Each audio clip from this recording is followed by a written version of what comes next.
Hello guys, I welcome you all to our very own station of Technomaths 24/7, and this is our another video of Indian economics where we are going to learn about the two elements of our new economic reform, which is privatization and globalization. So हमने अभी तक liberalisation पढ़ लिया, liberalisation के सारे points देख लिए और अब हम अपनी इस वीडियो में अपना दो और टॉपिक कवर करेंगे जो कि है ग्लोबलाइजेशन एंड प्राइवेटाइजेशन, जो कि हमारे न्यू इकोनॉमिक रिफॉर्म का की एलिमेंट है, मेन पिलर है। हमने ये पढ़ा था कि लिबरलाइजेशन, ग्लोबलाइजेशन और प्राइवेटाइजेशन ये हमारे न्यू इकोनॉमिक रिफॉर्म के 3 पिलर्स है, 3 मेन एलिमेंट्स हैं। सो आते हैं अपने टॉपिक पे। So let's get started. So first one is privatisation. Privatisation क्या होता है? ये जो है एज सिमिलर जो हमने लिबरलाइजेशन पढ़ा, कुछ सेम उसी तरह है। कैसे? क्योंकि हमने जब लिबरलाइजेशन पढ़ा तो उसमें क्या देखा कि जो हमारी 1956 का इंडस्ट्रियल रिफॉर्म था उसमें पब्लिक सेक्टर को ज्यादा डोमिनेंट रखा गया था। उसके लिए रिस्ट्रिक्शंस रखे गए थे कि इतनी जो इंडस्ट्रीज है वो सिर्फ पब्लिक सेक्टर ही देखेगा। बट क्या किया गया, लिबरलाइजेशन में उसको लिबरलाइज करके सिर्फ 3 इंडस्ट्रीज तक रख दिया गया। तो वही सेम प्राइवेटाइजेशन में जब लिबरलाइजेशन हुआ तो क्या हुआ, प्राइवेट को एंट्री मिली मार्केट में, प्राइवेट सेक्टर ग्रो किया। तो वही हमारा प्राइवेटाइजेशन है, यानी कि जो पब्लिक सेक्टर होल्डिंग थी उसकी अंडरटेकिंग, उसकी अथॉरिटी, उसमें प्राइवेट सेक्टर को भी वर्क देना, प्राइवेट सेक्टर का रोल और इंक्रीज करना और पब्लिक सेक्टर को प्राइवेटाइज करना। ठीक है। सो हम आते हैं फर्स्ट पॉइंट पे कि इसके फीचर्स क्या क्या है। First one is contraction of public sector. First one is contraction of public sector. इसमें क्या है, contraction of public sector means कि पब्लिक सेक्टर को कम करना और प्राइवेट सेक्टर को बढ़ाना। पब्लिक सेक्टर को कम करना और प्राइवेट सेक्टर को राइज करना, ये था क्या हमारा कॉन्ट्रैक्शन ऑफ पब्लिक सेक्टर। यानी कि पहले हमारा जो 1956 में 17 इंडस्ट्रीज सिर्फ और सिर्फ पब्लिक सेक्टर के लिए थी, उसको क्या किया गया, सिर्फ रिड्यूस करके 3 कर दिया गया। कौन कौन सी? एटॉमिक एनर्जी, डिफेंस और रेलवे। बाकी सारी हमारी जो थी वो प्राइवेट सेक्टर को भी वहां एंट्री मिल गई, प्राइवेट सेक्टर भी वर्क करना शुरू कर दिया। फिर हमारा आता है government company sold by government to private, यानी कि जो गवर्नमेंट कंपनीज जो डिसॉल्व हो रही थी, यानी कि जो लॉस में जा रही थी, उनको क्या किया गया, उनको प्राइवेट सेक्टर को सेल कर दिया गया। उनकी इक्विटी शेयर्स जो थे, सिक्योरिटीज जो थी, उनको प्राइवेट सेक्टर को सेल कर दिया गया। क्योंकि जब प्राइवेट सेक्टर अपने प्रॉफिट मोटिव के लिए वर्क करेगा तो क्या होगा, उसकी इकोनॉमिक ग्रोथ हो जाएगी कंपनी की। इसीलिए गवर्नमेंट ने क्या किया कि जो कंपनीज, जो गवर्नमेंट कंपनीज, जो पब्लिक सेक्टर्स लॉस में जा रहे थे, उसे प्राइवेट सेक्टर को सेल कर दिया। देखिएगा 2 तरह से प्राइवेटाइजेशन हुआ। पहला तो जो रिस्ट्रिक्शन था कि सिर्फ पब्लिक सेक्टर वर्क करेगा, उसको हटाया, जिससे प्राइवेट सेक्टर जो था वो मार्केट में एंट्री लिया। फिर जो गवर्नमेंट कंपनीज, जो पब्लिक सेक्टर ऐसी थी जो एकदम लॉस में जा रही थी, जो एकदम डिसॉल्व होने वाली थी, उनको क्या किया, उनके शेयर्स जो थे पब्लिक सेक्टर को सेल कर दिया, सॉरी प्राइवेट सेक्टर को सेल कर दिया।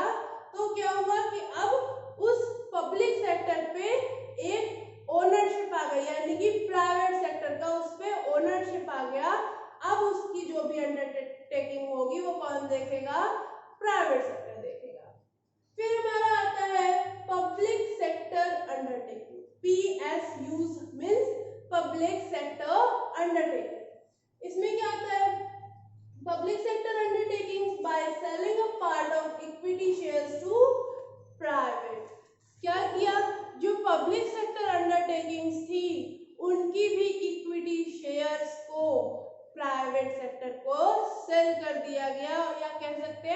उसमें प्राइवेट सेक्टर का भी रोल आ गया, क्योंकि जितने % शेयर प्राइवेट सेक्टर के होंगे उतना उसका भी उसमें वर्क होगा, उतना उसका भी उसमें शेयर होगा, चाहे वो प्रॉफिट हो चाहे लॉस हो। तो क्या किया गया कि पीएसयू जो थी उनकी इक्विटी शेयर्स को प्राइवेट सेक्टर को सेल कर दिया गया। फिर आता है हमारा PSUs have given additional power to enter in joint venture raise debts।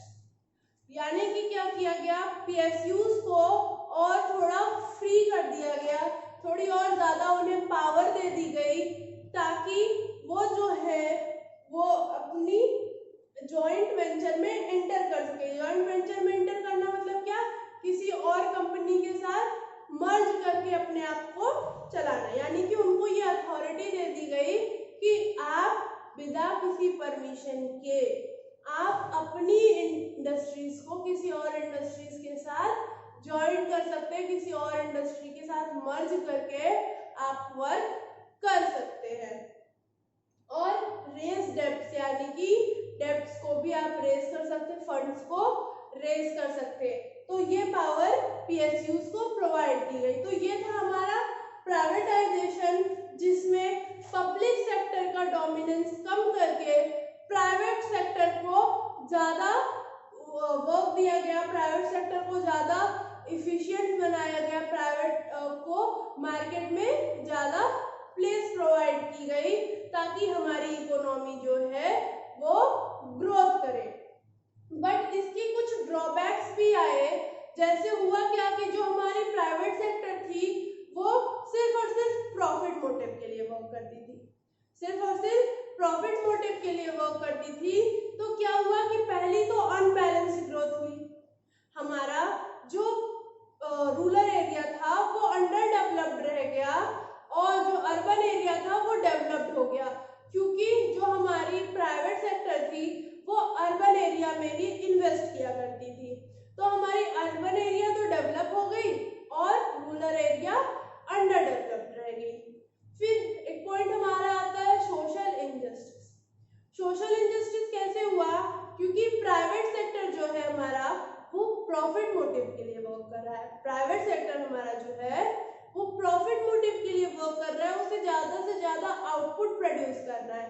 तो उसने क्या किया, ज्यादा से ज्यादा आउटपुट प्रोड्यूस किया, लेकिन उसने पुअर सेक्शन की हेल्प के लिए या हमारी सोसाइटी के हेल्प के लिए कुछ नहीं किया। यानी कि न उसने कोई स्कूल ओपन करवाए, न कोई रोड्स बनवाई, न बिल्डिंग्स बनवाई, न हॉस्पिटल बनवाए। ये सब काम प्राइवेट सेक्टर नहीं किया, क्योंकि उसमें उसे कोई प्रॉफिट नहीं होने वाला। इससे क्या हुआ कि हमारी इकोनॉमी की डेवलपमेंट, इकोनॉमी डेवलपमेंट मतलब कैसे हुआ, social welfare. Social welfare private sector में नहीं आता, इसीलिए प्राइवेट सेक्टर ने ये वर्क्स नहीं किए। तो इससे क्या हुआ, सोशल इनजस्टिस। फिर हमारा हुआ राइज इन अनएम्प्लॉयमेंट। अनएम्प्लॉयमेंट भी बहुत राइज, क्योंकि प्राइवेट सेक्टर ने क्या किया कि मोर और मोर मशीन सेटअप कर दी, ताकि वो जल्द से जल्द कम टाइम में ज्यादा से ज्यादा जो प्रोडक्शन है उस प्रोडक्शन को कर सके।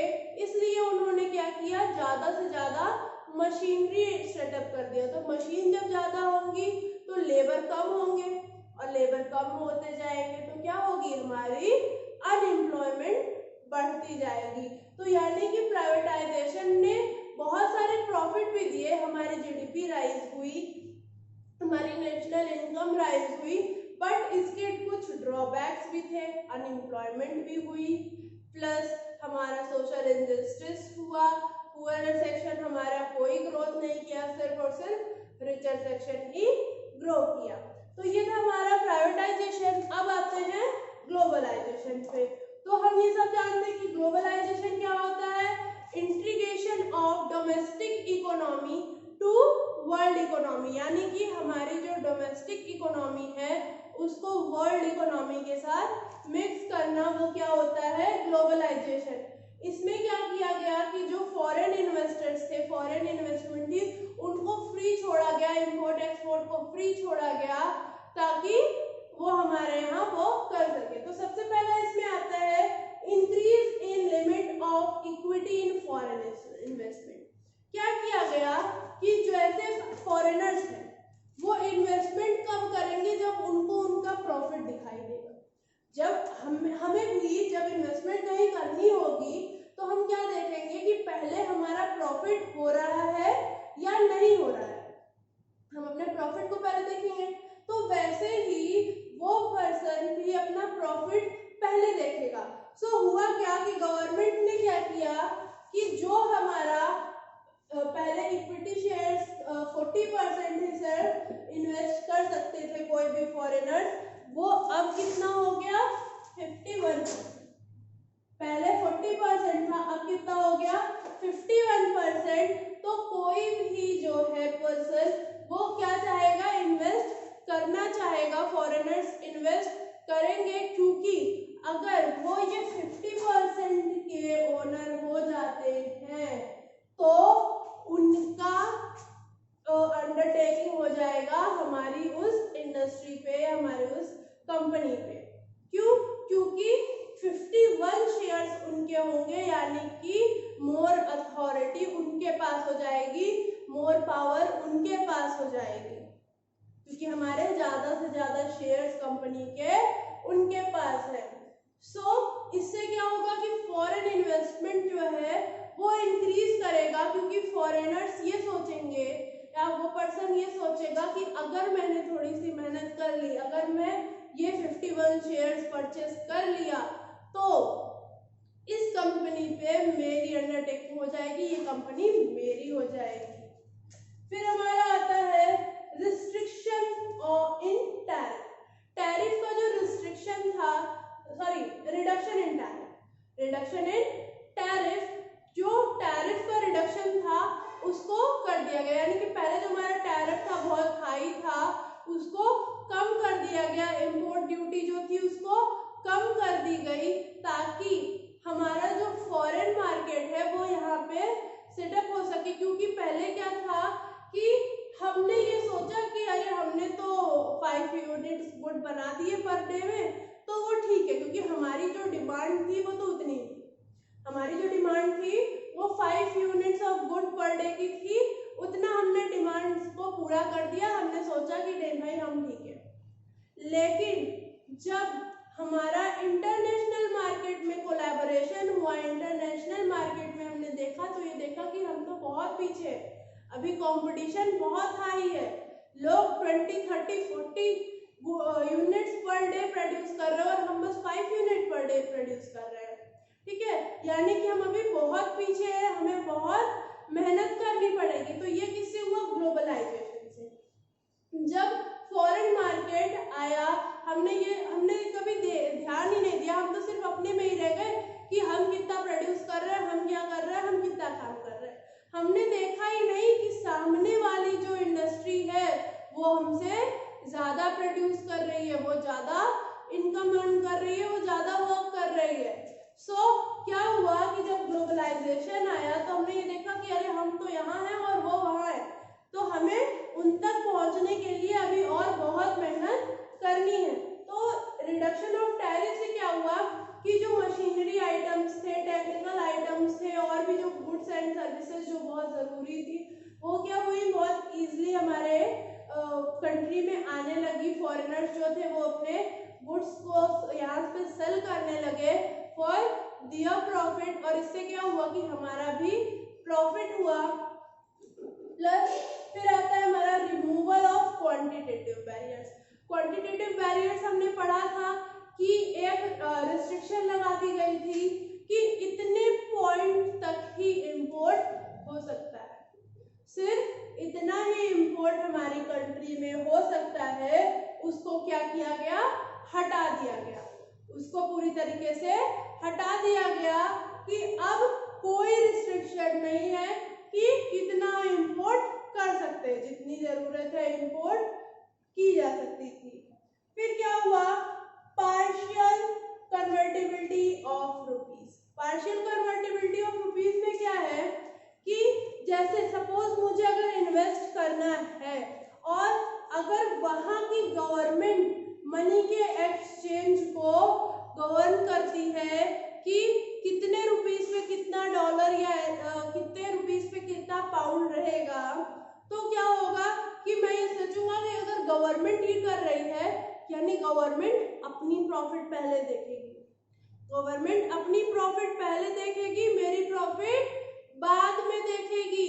तो क्या हुआ कि हम इन्वेस्ट नहीं करेंगे। बट जब ये देखा गया कि गवर्नमेंट जो है वो इसको डिसाइड नहीं कर रही है, उसने किस पे छोड़ दिया, फॉरेन मार्केट पे, डिमांड और सप्लाई पे छोड़ दिया है कि जिसकी डिमांड ज्यादा होगी उसकी प्राइस ज्यादा होगी, जिसकी डिमांड कम होगी उसकी ऑब्वियसली कम होगी। सो क्या होगा कि लोग इन्वेस्ट करना चालू करेंगे।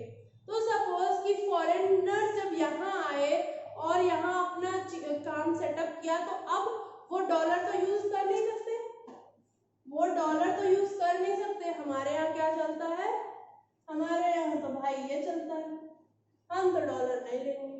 तो क्या करेंगे, वो इस डॉलर को एक्सचेंज करेंगे, इस डॉलर को एक्सचेंज करेंगे और इसको परचेज करेंगे। ठीक है, तो ये एक्सचेंज होगा कहाँ, आरबीआई में। ये एक्सचेंज होगा कहाँ, आरबीआई में। प्लस एक और चीजें होंगी कि हमारी जो इसकी सप्लाई है, यानी कि डॉलर की सप्लाई है, वो कम होगी और रुपीस की डिमांड बढ़ेगी। डॉलर की सप्लाई कम होगी और रुपीस की डिमांड बढ़ेगी। तो कॉमन सी बात है कि जब रुपीस की डिमांड बढ़ेगी तो हमारे रुपीस की कॉस्ट वैल्यू भी इंक्रीज करेगी, क्योंकि भाई डिमांड जिसकी ज्यादा है प्राइस उसके भी ज्यादा है। तो क्या होगा कि जब फॉरेनर्स यहाँ पे इन्वेस्ट करेंगे या ट्रैवलिंग में इन्वेस्ट करेंगे, तो क्या होगा कि वो फॉरेन एक्सचेंज हमारे रिजर्व, फॉरेन एक्सचेंज रिजर्व्स हमारे आरबीआई के पास एज अ रिजर्व रखे चले जाएंगे। और मनी हम अपनी रुपीस को तो हम खुद पब्लिश कर रहे हैं, हमारी आरबीआई पब्लिश कर रही है, तो जितना चाहिए लेते जाओ, कोई दिक्कत नहीं है। तो क्या होगी, जैसे जैसे हमारी रुपीस की डिमांड बढ़ेगी वैसे वैसे इसके प्राइस भी बढ़ते चले जाएंगे। तो इसमें ग्लोबलाइजेशन में हमारा सीधा एक पॉइंट ये था कि भगवान तरक्की सबकी करे लेकिन शुरुआत हमारे से करे। ठीक है, तो जस्ट इसमें यही सारी चीजें की गई। हमने फॉरेन सेक्टर को यहाँ आने दिया, वर्क करने दिया कि आप अपना काम करिए, अपना प्रॉफिट अर्न करिए, लेकिन उसमें एक छुपा हुआ प्रॉफिट हमारा भी था, उसमें एक छुपा हुआ प्रॉफिट हमारा भी था। So these were the points of privatization and globalization। ये हमारा टॉपिक यहीं खत्म होता है। अब हम अपनी नेक्स्ट वीडियो में देखेंगे कि इस न्यू इकोनॉमिक रिफॉर्म की क्या अचीवमेंट्स थी और क्या फेल्योर रहे। So we will meet in our next video. Till then, keep watching and thank you.